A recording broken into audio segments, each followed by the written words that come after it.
Disobedience. Law never made men more just, and, by means of their respect for it, even the well-disposed are daily made the agents of injustice. A common and natural result of an undue respect for law is that you may see a file of soldiers, colonel, captain, privates and all, marching in admirable order over hills to the wars, against their wills, indeed, against their common sense and consciences. They have no doubt that it is a damnable business in which they are concerned. They are all peaceably inclined. Now, what are they? Men at all? Or small movable forts at the service of some unscrupulous man in power? The mass of men serve the state thus, not as men mainly, but as machines, with their bodies. They are the standing army. In most cases, there is no free exercise whatever of the judgment or of the moral sense, but they put themselves on a level with wood and earth and stones. And wooden men can perhaps be manufactured that will serve the purpose as well. Such people command no more respect than men of straw or a lump of dirt. They have the same sort of worth only as horses and dogs. Yet, such as these are commonly considered good citizens. Henry David Thoreau, from Civil Disobedience. Many of the abominable problems in the world are the result of obedience. In our personal lives, in the media, we cry and moan and blame our leaders for the problems of the world. We shift responsibility to them. But are they solely responsible? What about the thousands and millions who are actually carrying out their orders?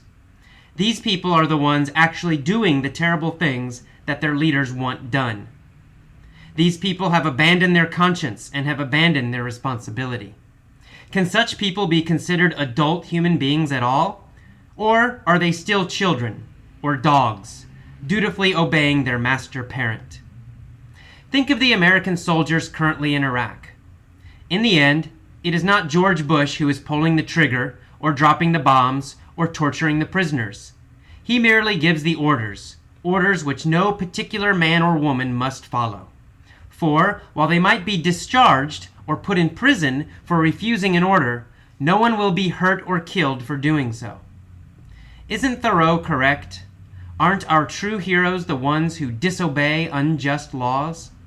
Aren't the true heroes the ones who follow their conscience? Here in America, it is our rebels who are our historical heroes, those who refuse to support injustice. Martin Luther King, the heroes of the American Revolution, John Brown, Malcolm X, Susan B. Anthony, Vietnam War resistors. In the present, such people are always condemned. They are attacked, called unpatriotic, imprisoned, and vilified. Yet, history is usually kind to such people and harsh to the unjust. In the 1950s, Martin Luther King was vilified as a radical. Today, he is celebrated as a hero, while the authorities he resisted are now viewed as the worst kind of scum.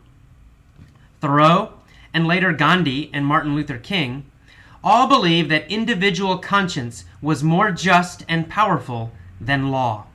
All three encouraged people to break unjust laws and to instead have respect for what is good, right, true, and just.